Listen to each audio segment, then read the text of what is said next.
చెప్పండి అన్న, ఎందుకు ఇక్కడ ఈ ఆందోళన కార్యక్రమం ఎందుకు అక్కడ పోలీసులు పెద్ద ఎత్తున బందోబస్తు ఉన్నా ఎందుకు లోపలికి రాదు?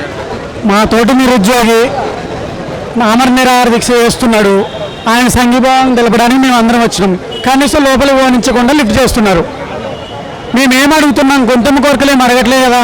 అప్పట్లో కోదండరామ్ ఏం చెప్పిండు? వాళ్ళు ఏం అడుగుతలేరు, గొంతమ్మ కోరికలు ఏం అడుగుతలేరు, 1:100 ఇవ్వమంటున్నారు, పోస్ట్ పోన్ చేయమంటున్నారు 2 నెలలను. అదే గవర్నమెంట్లో కోదండరామ్ ఇప్పుడు ఉన్నాడు కదా. నువ్వేం మాట్లాడినావు? ఇవాళ వరకు నువ్వు ముఖ్యమంత్రి దగ్గరికి వెళ్ళినావా? ఒక రిప్రజెంటేటివ్గా వెళ్ళినావా నువ్వు ఇప్పటివరకు స్టూడెంట్స్ తరఫున? 30 లక్షల మంది నిరుద్యోగులు వేసిన భిక్ష నీ ఎమ్మెల్సీ పదవి. బల్మూరు వెంకట్ 30 లక్షల మంది నిరుద్యోగులు వేసిన భిక్ష.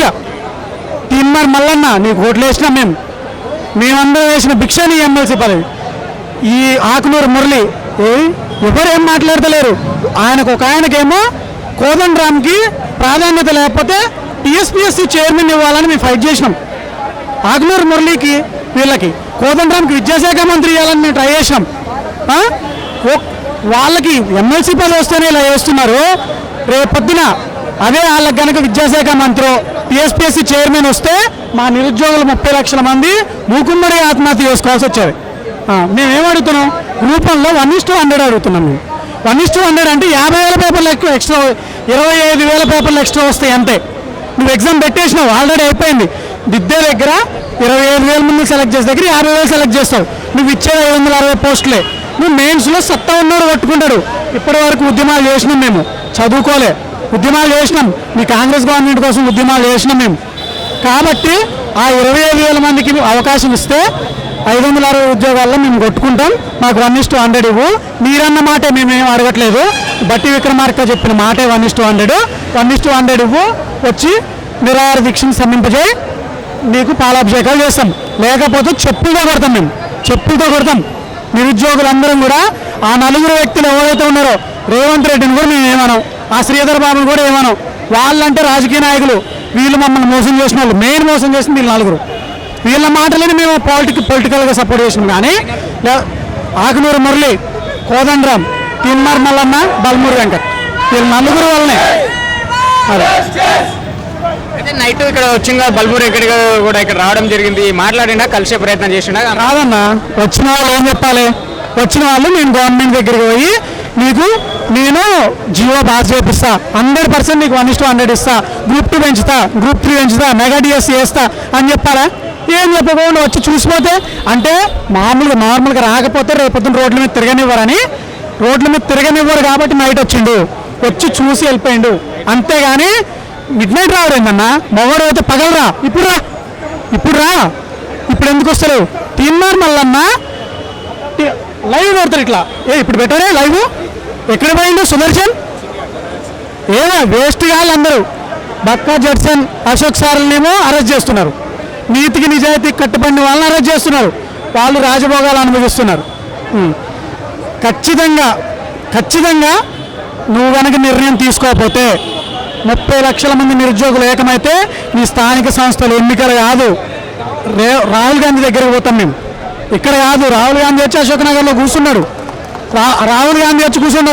ప్రియాంక గాంధీతో నువ్వు మోసపూరితమైన మేనిఫెస్టో విడుదల చేసినావు, యూత్ డిక్లరేషన్ విడుదల చేసినావు. అంటే వాళ్ళ భిక్ష కదా నీ ముఖ్యమంత్రి పదవి. నువ్వు వాళ్ళు చెప్పిన మాట కూడా వాళ్ళతో కూడా నువ్వు మోసం చేపిస్తున్నావా? వాళ్ళంటే కొద్ది గొప్ప ప్రేమైనా ఉంది, లేకుండా పోయింది. ఇప్పుడు ప్రతి వాళ్ళు గత ప్రభుత్వం ఉన్నప్పుడు విద్యార్థులకు ఎంతో కొంత మద్దతుగా ఉన్న ఇప్పుడు ఎమ్మెల్సీ ఉన్న బల్మూరు వెంకట ఏడిపోయిండు. ప్రతిరోజు ఉదయం వార్తలు చదివే తీన్మార్ మల్లన్న ఏడిపోయింది. వీళ్ళందరూ ఎందుకు ఇప్పుడు మాట్లాడట్లేదు?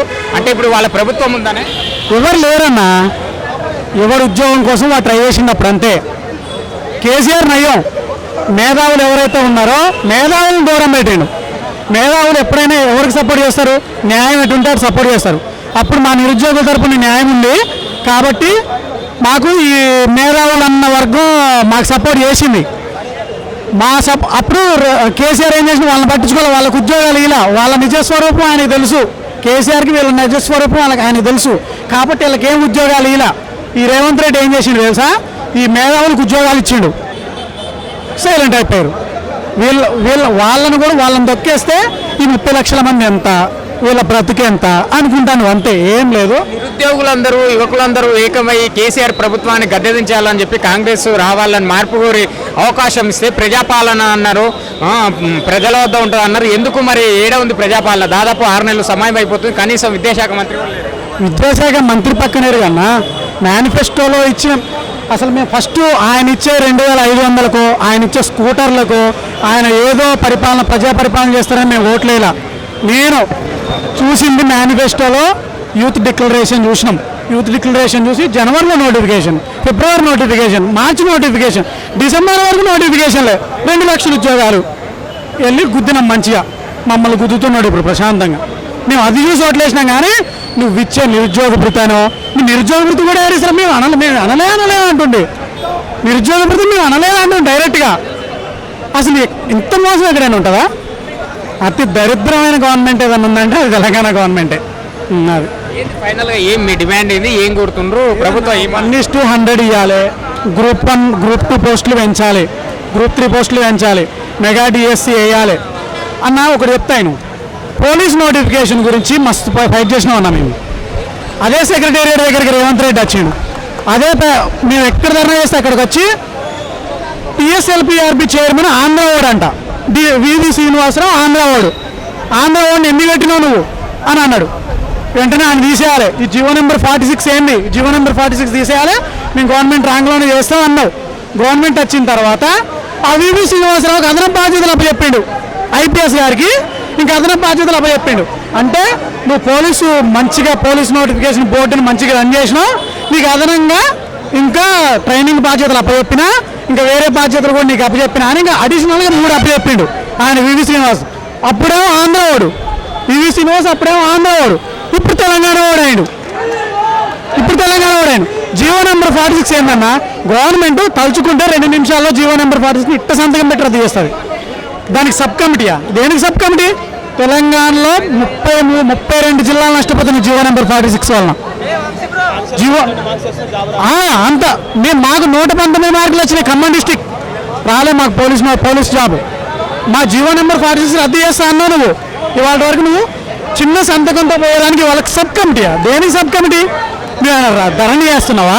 ధరణి సబ్ కమిటీ చేసినావు, అదంటే రీజనబుల్. నువ్వు దీని మీద ఎందుకు సబ్ కమిటీ? ఒక్క సంతకం పెట్టి పోతుంది జీవో.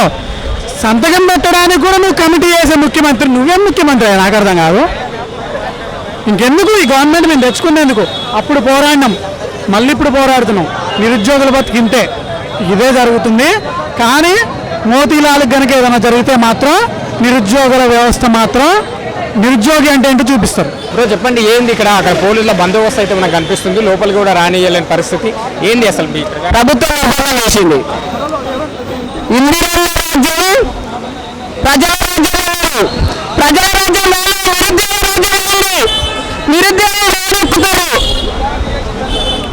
పూర్తిగా పోలీసులు మమ్మల్ని నిర్బంధం చేస్తారు.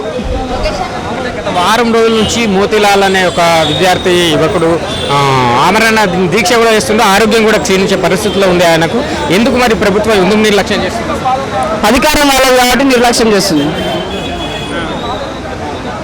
వాళ్ళకి ఇచ్చిన అధికారం మేమే, వాళ్ళని పడగొట్టే అధికారం కూడా మాకే ఉంది. ఓటమి దగ్గర ఉంది కదా, నెక్స్ట్ స్థానిక సంస్థల ఎలక్షన్లు ఉంటాయి కదా, అక్కడ కూడా మా ప్రభావం చూపుతాం. రేపటి నుంచి మా కార్యాచరణ మొదలవుతుంది. ఇంకా తీన్మార్ మల్లన్న, బల్మూర్ వెంకటి, కోదండరాం ఎందుకు స్పందించట్లే, ఎందుకు మాట్లాడలే? ఇక్కడికి నైట్ టైంలో మధ్యరాత్రి బల్మూర్ వెంకటి గారు ఆ టైంలో వచ్చి వెళ్ళాల్సిన అవసరం. వాళ్ళు గతంలో చెప్పిన మాటలు ఏంటంటే 25,000 పోస్టులతో మేము నెగటివ్ చేస్తాం, మీరు 2 నెలల టైం నుంచి మీ ఊళ్ళోకి వెళ్ళిపోండి, మాకు సపోర్ట్గా నిలబడండి, మన ప్రభుత్వం వచ్చిన 25,000 పోస్టులతో డిఎస్ చేసుకుంటామన్నారు. పోనీ ఇప్పుడు డిఎస్సి పోస్టులు కలపకపోయిన తర్వాత మాకున్న టైము, మాకు ఇచ్చిన టైం ఎక్కువ ఇచ్చి మాకున్న షెడ్యూల్ పోస్ట్పోన్ చేసి అయిపోతుంది కదా, అది చేయట్లేదు. అంటే దొంగల్లాగా ప్రవర్తించి అర్ధరాత్రి షెడ్యూల్ విడుదల చేయాల్సిన అవసరం వీళ్ళకి ఏముంది? వీళ్ళగా ప్రభుత్వం, వీళ్ళ మేమేం చేయట్లేదు కదా, వాళ్ళు షెడ్యూల్ కరెక్ట్ ఇస్తే అయిపోతుంది కదా. మొన్నటి వరకు ఇది తాత్కాలికమైన షెడ్యూల్ అని చెప్పి సడన్ గా ఈ షెడ్యూల్ ఇవ్వడం ఏంది? వాళ్ళు కనీసం మాకు నెల టైంలో చదువుకోవడానికి, మా సిలబస్ అనేది సముద్రం అంత ఉంటుంది, అందులోనే ఈసారి దాంట్లో సైకాలజీ థియరీలో యాడ్ చేసిర్రు. ఆ సిలబస్ యాడ్ చేసినప్పుడు సిలబస్ హెవీ అయింది. ఆ ఒక్క బుక్ మినిమం 900 పేజెస్ ఉంటుంది. ఆ సిలబస్ అంతా పూర్తి కావాలంటే వాళ్ళు ఇచ్చే నెల టైం అస్సలు కాదు. ఇప్పుడు ఈ డిఎస్ అభ్యర్థులకి ఏంటి అదనంగా జీకే కరెంట్ అఫైర్స్ ఉంటుంది, థియరీ ఉంటుంది. జనరల్ సబ్జెక్ట్స్ వేరు, ఈ సబ్జెక్ట్స్ వేరు. వీళ్ళు 3 months టైం ఉంటుంది. వీళ్ళు నెల లోపల వచ్చి ఎగ్జామ్స్ రాయాలంటే ఏం రాస్తారు? టీఆర్ఎస్ ని గద్దె దించి కాంగ్రెస్ పట్టం కట్టిన తర్వాత ప్రభుత్వం మారాలని నిరుద్యోగులందరూ పట్టం కడితే ఇప్పుడు ఈ ప్రభుత్వం కూడా దాదాపు 6 నెలల సమయం గడిచిపోయింది. ఇప్పటికీ విద్యాశాఖ మంత్రి కూడా లేరు. ఎందుకు నిర్లక్ష్యం చేస్తుంది, ఎందుకు స్పందించడం లేదు? వాళ్ళ నిర్లక్ష్యం అనేది అధికారం వచ్చింది కాబట్టి నిర్లక్ష్యం చేస్తారు. అధికారంలో లేకపోతే వచ్చి మా వెనకాల వాడతారు.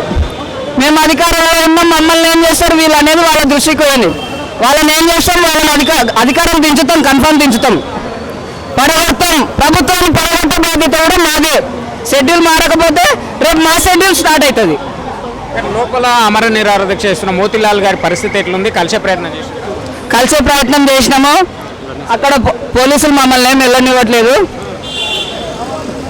అన్న దగ్గరికి అయితే మమ్మల్ని పోలియట్లేదు. అక్కడ కూడా ఉన్నారు, అన్న దగ్గర ఉన్నారు, ఇక్కడ గేట్ దగ్గర ఉన్నారు.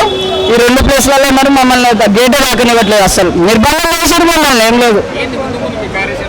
ఖచ్చితంగా ప్రతి జిల్లాలో మరో మోతీలాల్ నాయక్ ఉంటాడు. ప్రతి జిల్లాలో నిరాహార దీక్షకు మమ్మల్ని వేసుంటారు.